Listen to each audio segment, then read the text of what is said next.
bahwa kepemimpinan itu bukan tentang posisi damai, bukan tentang berapa titel yang aku dapat ya, coach, inovator, trainer itu penting, tapi bukan itu segalanya gitu.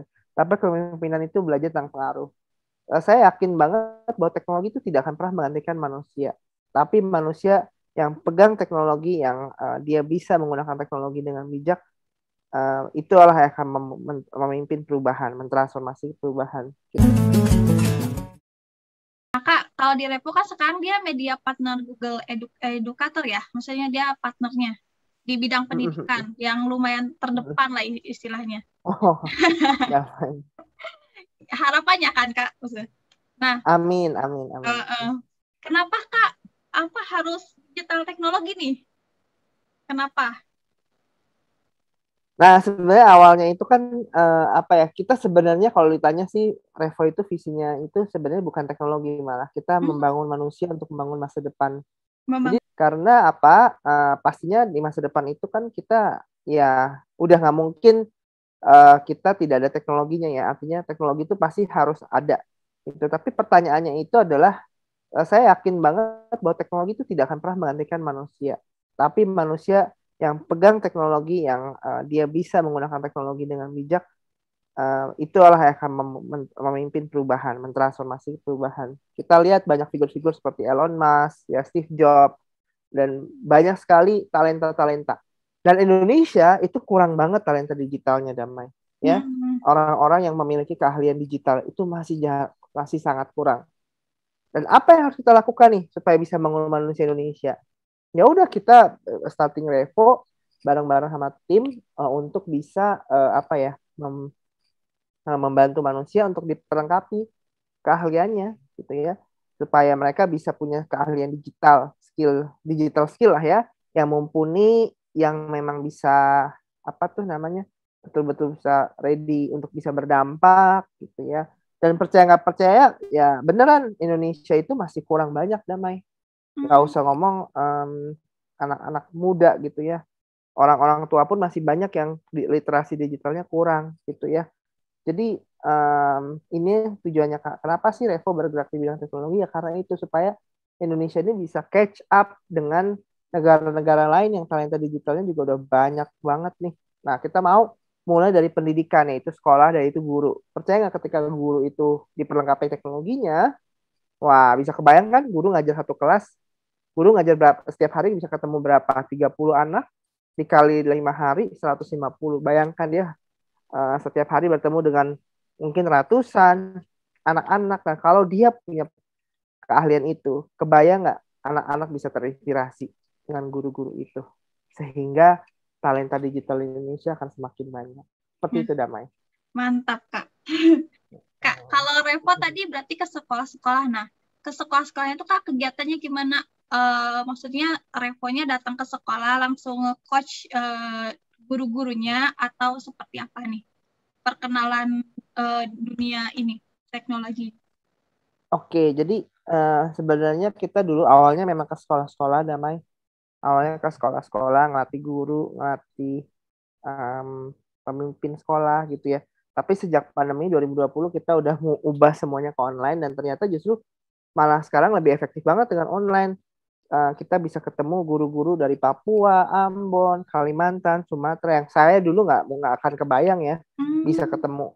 Jadi sekarang saya bisa ketemu, waduh, udah kayak dekat gitu ya, walaupun kita jauh, tapi karena pelatihannya online, ya kayak sekarang gini, Damai, kita nggak perlu mikirin apa namanya biaya kos segala macem, kita bisa terus berdampak sama guru-guru. Kebayang nggak sih itu? Dan itu tuh bisa menjangkau banyak orang. Jadi sekarang kalau tanya, majority hampir semua kegiatan kita 90% tuh online. Sedikit banget yang offline ya, karena mungkin pandemi juga ya, kita mau jaga juga menghindari kerumunan. Tapi memang kalaupun ada offline ya biasanya hanya di Jakarta dan sekitarnya itu. Berarti kayak menyesuaikan ya Revo dari awalnya offline, sekarang online juga karena pandemi. Justru dengan online itu lebih menjangkau banyak ini ya, kayak yang gak dinyangka gitu. Bener, Ya. bener banget. Oke Kak. Nah, Kak, itu kan kalau untuk teknologi ini berarti kan ini khusus kayak anak-anak atau guru yang berada di wilayah yang berada sinyal gitu. Maksudnya apa gimana? Iya ya, kita memang mayoritas, apalagi sekarang semua sekolah kan udah mulai ini ya mereka harus ready lah untuk namanya sistemnya udah nggak bisa lagi full di sekolah ya, offline ya. Sekarang ini kita kan butuh apa namanya, sekolah-sekolah udah mulai beradaptasi, pembelajarannya hybrid. Memang kalau ditanya tahun 2020 terkejut lah pasti semua orang, belum semuanya siap. Tapi sekarang 2021 udah hampir di akhir ini, saya melihat banyak sekolah yang sudah meningkatkan infrastruktur, internet, sehingga ya sebenarnya kalau tanya apakah hanya sekolah-sekolah dengan internet, memang mayoritas kita menjangkaunya ke sana gitu ya. Supaya apa? Dengan adanya internet, sekolah-sekolah itu sadar bahwa apa sih pemanfaat internet itu tidak hanya untuk browsing doang, atau anak-anak bukan hanya main game, tapi seperti hari ini kita bisa belajar, kita bisa berkomunikasi, berbagi. Jadi poinnya itu adalah bagaimana kita bisa mau mendidik, mengedukasi ya, bagaimana pengguna internet Indonesia itu bisa memaksimalkan potensi teknologi untuk memperlengkapi keahlian digital mereka. Seperti itu sih, Damai. Oke, berarti that's why Revo hadir. Baik, Kak. Kalau Revo berarti udah aku bahas. Nah, ini mungkin lebih ke personal nih, Kak. Kan kalau aku lihat nih, pencapaian Kastip tuh banyak banget, Kak. Maksudnya. Nah, apa sih yang membuat Kastip beda gitu dari Kastip yang dulu? Sampai sekarang kan mungkin pengalamannya udah lebih banyak ketemu orang, lebih banyak ngadain event gitu. Apa sih yang buat beda gitu? Hal yang paling bikin aku sekarang beda itu adalah aku belajar banget. Yang pertama, bahwa kepemimpinan itu bukan tentang posisi, Damai, bukan tentang berapa titel yang aku dapat ya, coach, inovator, trainer, itu penting, tapi bukan itu segalanya gitu. Tapi kepemimpinan itu belajar tentang pengaruh. Dulu aku orang yang mungkin cenderung yang ngelihat titel gitu ya, orang-orangnya titelnya apa, trainer atau apa. Tapi seiring berjalan waktu aku melihat bahwa titel tidak menjamin apapun ya. Apa sih yang menjamin seorang itu bisa dibilang seorang pemimpin ya, ketika dia bisa berdampak, menginspirasi orang dimanapun posisinya. Aku bukan orang yang apa ya, aku bukan kepala direktur apa segala macam, mungkin aku bukan seperti itu. Aku mungkin bukan orang yang, aku masih banyak lah di atas aku, Damai, masih banyak orang-orang yang jauh gitu ya, punya titel, punya yang pengalaman yang seabrek-abrek. Tapi aku bersyukur bahwa aku berada di tempat ini. Sekarang aku bisa melihat bahwa kita itu bisa berdampak loh, di mana aja, di posisi apa aja, dari mana aja, kapan aja, selama seperti hari ini Damai lakukan. Damai jangan bilang aku aja yang berdampak, tapi ini Damai juga hari ini berdampak buat banyak orang untuk membagikan cerita. Ya nggak peduli Damai itu siapa, Damai itu punya apa, backgroundnya apa. Ya di sini aku belajar banget bahwa yang terpenting kemauan kita, Damai, dan konsistensi kita. Sejak saat itu, di sini aku belajar bahwa itunya penting. Mungkin itu yang paling berubah dari aku, Damai. Seperti itu. Oke, jadi cara dan sudut pandang melihat orang udah beda. Terus cara ngasih sesuatu ke orang tuh bukan hanya berdasarkan ini, tapi lebih ke sosial impact yang lebih besar gitu ya, Kak. Benar. Dan kepuasan hati gitu, Kak. Iya, kepuasan hati. Artinya ya hidup ini pendek banget ya. Apalagi sejak kemarin corona, banyak ya kita ngelihat orang-orang cepet banget pergi ya. Dan aku rasa ya kita nggak pernah tahu lah kapan waktu kita. Artinya ya selama masih ada di dunia ini, yuk kita berdampak buat banyak orang. Seperti itu. Gitu sih, Damai. Oke, berarti dampak yang ini, dampak sosial. Oke, Kak. Tadi ini kayak ikut-ikut kayak sertifikasi kayak gini kan nggak mudah. Maksudnya harus ada kemauan nih, Kak. Ada nggak sih, Kak, yang merasa kayak Kakak tuh di bagian ini ngerasa hopeless, misalnya, apakah seorang Steve ini pernah ngerasa down juga gitu, apa gimana, Kak? Ya, aku pernah pastinya. Artinya ketika waktu itu sempat mau aku kan pernah apply beasiswa sebenarnya. Aku pernah apply beasiswa ke Amerika tapi nggak keterima gitu ya.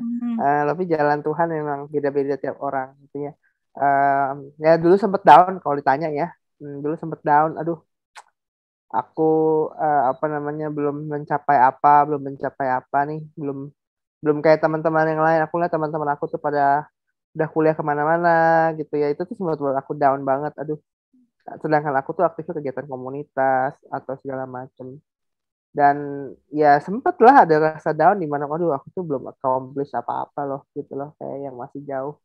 Tapi justru di situ aku ya belajar bahwa ya kalau ada banyak jalan lah, ya tiap orang tuh punya jalan masing-masing, dan ada banyak jalan, nggak selalu semuanya harus ambil kuliah di luar gitu ya untuk menunggu untuk berdampak, bener ya.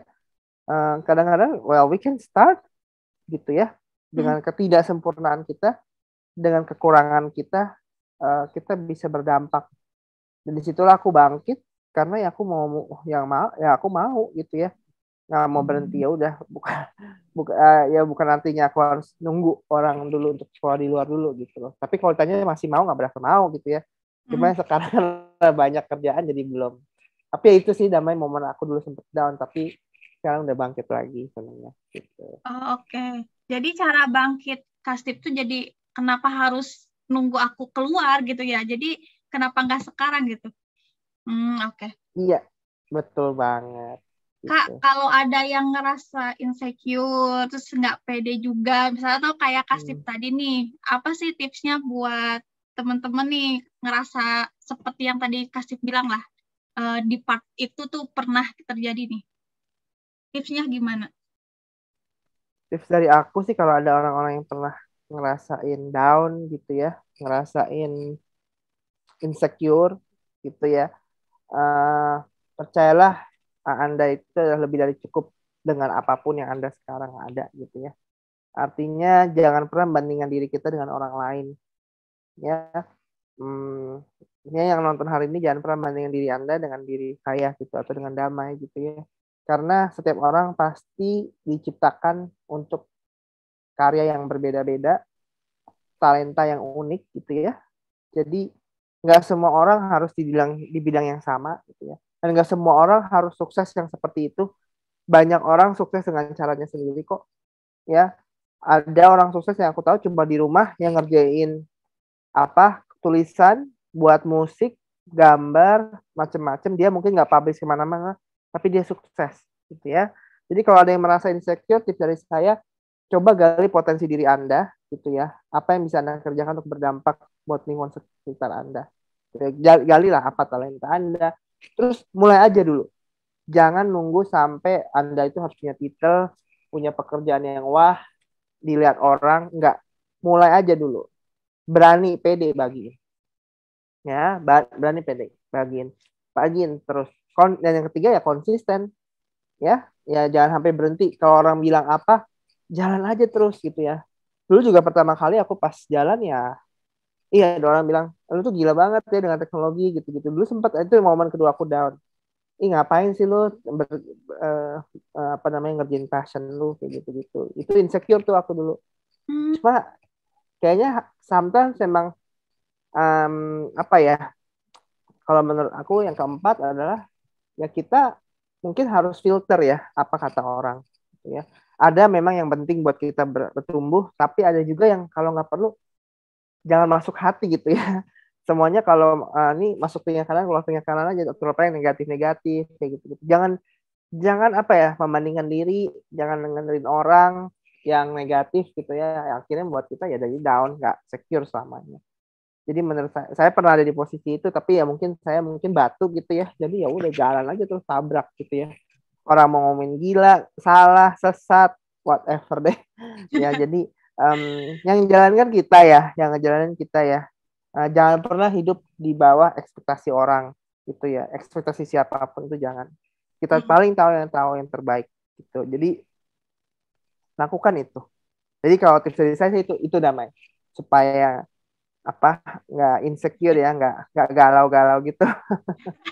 Seperti itu. Kakak bilang jangan membandingkan diri sama orang lain, tapi itu tuh sebenarnya pada prakteknya susah loh. Kalau misalnya aku aja ngelihat resume atau portofolio Kastip juga ngeri duluan gitu. Nah bagaimana Kak? Aduh. Itu tuh harus dilatih terus agar kita nggak melihat orang lain terus gitu dibanding diri sendiri gitu. Intinya apa ya? Sekali lagi saya bilang tadi ya, filter ya. Artinya jangan sampai kita ketika ngeliat orang lain justru jadi down ya. Aduh, gimana nih saya nggak bisa jadi seperti dia. Jangan. Jadikan orang lain itu sebagai motivasi untuk kita yuk maju dengan cara yang lain gitu, dengan cara sendiri gitu ya. Artinya kalau Damai pernah ngerasa down karena ngeliat aku atau orang lain gitu ya, jangan, karena apa namanya, justru harusnya dibalik gitu ya. Kita harus ubah tuh momen down kita itu menjadi momen gimana ya aku bisa menginspirasi juga lebih, dan aku yakin aku pasti bisa. Kalau Kastifan bisa, pasti aku bisa gitu, karena ya sama-sama manusia, sama-sama makan nasi gitu ya, sama-sama tinggal di Indonesia. Jadi aku rasa ketika ada apapun itu tantangan, jangan pernah apa ya, jadikan itu sebagai motivasi kita ya. Jangan pernah jadikan itu sebagai aduh kasihan amat ya gue ya masih jauh banget nih. Aduh, jangan. Karena ya apa namanya, kalau kita stuck di situ doang ya nggak akan berhasil apa-apa gitu. Jadi harus ada sesuatu yang berubah gitu, berdampak. Gitu Damai. Oh, oke. Berarti that's why kenapa Kastif ini kayak kalau aku bilang tadi multi talent, banyak banget pencapaiannya, karena Kastif nggak berhenti belajar, Kastif terus mencoba ya. Oke. Kak, benar. Balik lagi ke dunia pendidikan, Kak. Pengalaman yang ada nggak sih pengalaman kayak bad gitu selama Kak mengembangkan Revo, misalkan, atau selama berada di dunia digital ini? Ada nggak? Iya, aku cuma mau mulai bilang dengan satu kalimat yang aku sih mungkin cukup terkenal, tapi ya kalau nggak dirasain nggak bakal tahu. Artinya gini, kita nggak akan bisa pernah menyenangkan semua orang, gitu ya. Kalau tanya momen bad aku ya pasti aja dengan semua prestasi, semua dampak. Ada nggak orang yang nggak suka sama saya? Banyak gitu ya. Ya kalau ibarat artis aja, aktor aja, di Instagram banyak haters ibaratnya ya. Itu ada nggak? Ada, banyak gitu ya. Iya, jadi itu momen yang aku tuh ya aku belajar gitu ya. Artinya ya pastilah ada haters lah. Semakin kita berkarya, berdampak, ada nggak orang yang suka? Banyak gitu ya. Ya, yang ibaratnya kayak YouTube, itu ada tombol dislike, itu juga banyak orang yang dislike gitu ya. Ya memang itu dua sisi yang tidak terpisahkan. Nggak apa-apa dan itu normal gitu ya. Jadi momen bad aku tuh, aku sampai sempet pernah ya ditinggalin temen lah, gara-gara aku ngerjain seperti ini gitu ya. Ditinggalin temen, bahkan dijelekin gitu ya, difitnah gitu ya, terus macem-macem lah ya, dikatain di depan banyak orang, digibahin kalau zaman sekarang ngomongnya. Ya itu momen yang paling down lah ya, dimana ya ampun udah capek-capek begini tapi masih aja ada orang yang berpikiran seperti itu. Dan ya itu pasti ada sih. Dan kalau tanya ya itu momen bad aku sempat juga kayak ya sempat kecewa ya kenapa bisa seperti itu. Tapi ya nggak apa-apa, ini proses yang harus dijalanin, ditolak, diomongin, digibahin. Itu satu hal yang apa ya, kayaknya itu ya itu bagian dari proses belajar. Jadi kalau nggak ada itu mungkin nggak belajar gitu ya. Justru itulah proses yang membantu kita semakin dewasa, semakin peka sama lingkungan sekitar, semakin sadar bahwa ya ternyata kegagalan itu, pertolakan itu adalah bagian dari pembelajaran yang penting banget. Kalau nggak itu kita mungkin nggak akan jadi orang yang rendah hati, kita nggak akan jadi orang yang belajar melihat lingkungan sekitar, nggak akan memperbaiki diri. Begitu sih Damai. Oke, tuh kan jarang diketahui orang nih Kak. Biasanya kan kalau dibilang ini ternyata ada proses sulit juga ya sampai ke titik sekarang ini. Oke. Nah Kak, itu kan faktor internal nih. Kalau eksternalnya Kak, yang kalau tadi kan dalam diri Kakak nih. Kalau eksternalnya pas ke mengenalkan teknologi, mengenalkan digital kepada educator gitu di luar sana apa? Hambatan apa itu? Oke, hambatan yang pertama menurut saya sih mindset ya. Nggak semua orang punya mindset yang sama. Ya, ketika dikasih kesempatan belajar, ya ada orang yang maksimalkannya, ada yang enggak. Nah, hambatan terbesar itu bagaimana nih orang-orang yang nggak mau belajar. Ya, itu menurut saya yang paling besar, tantangan terbesar, di mana mindsetnya itu masih banyak orang-orang kita di Indonesia ini yang udah dikasih banyak kesempatan belajar, tapi ya, waduh, malah ditolak, malah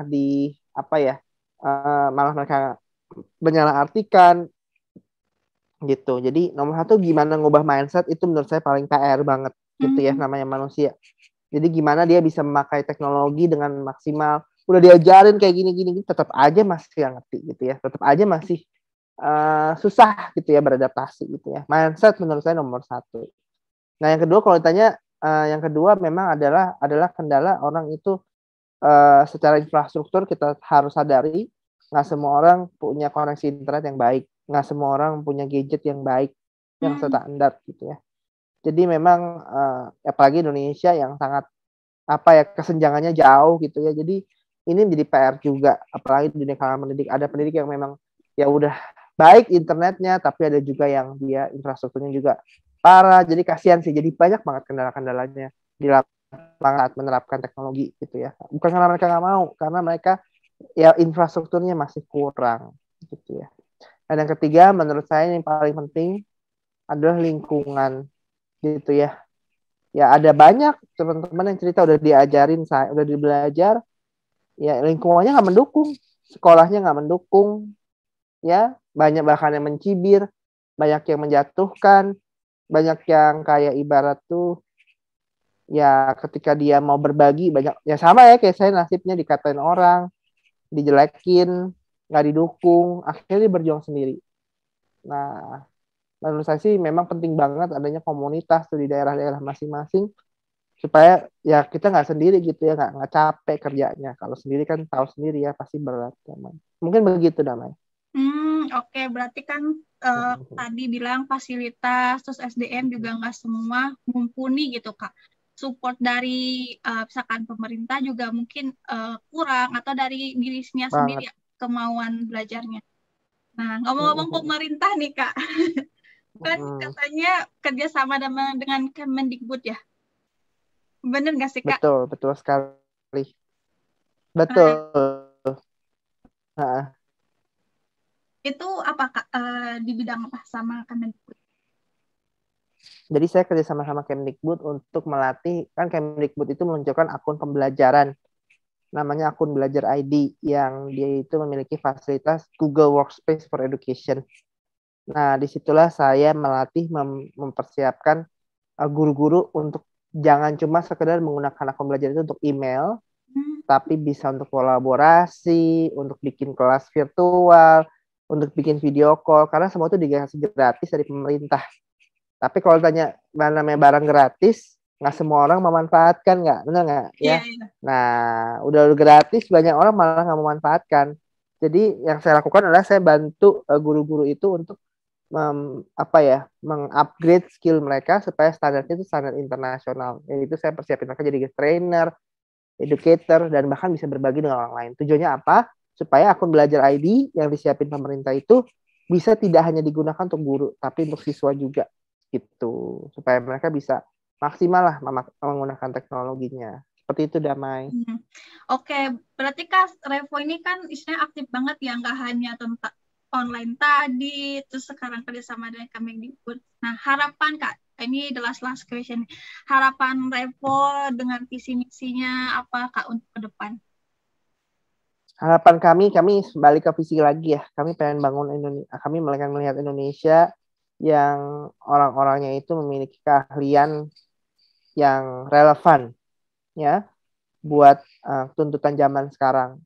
Artinya apa? Orang-orang ini punya keahlian kolaborasi, kreasi, komunikasi, bahkan berpikir kritis gitu ya dalam menghadapi perkembangan zaman ini.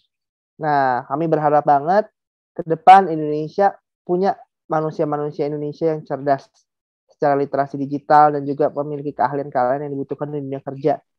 Jadi yang kami lakukan sekarang ini ya udah mulai dari mempersiapkan guru-gurunya untuk mempersiapkan digitalisasi pembelajaran.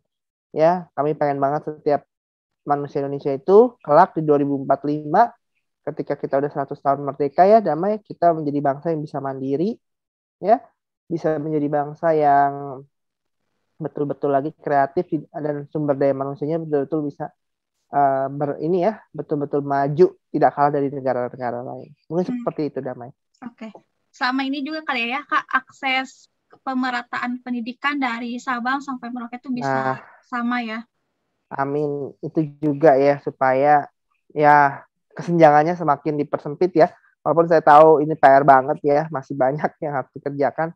Saya harap pendidikan dari Sabang sampai Merauke juga betul, aku setuju banget, bisa merata ya kualitas pendidikannya. Seperti itu, Damai. Oke Kak, the last question nih.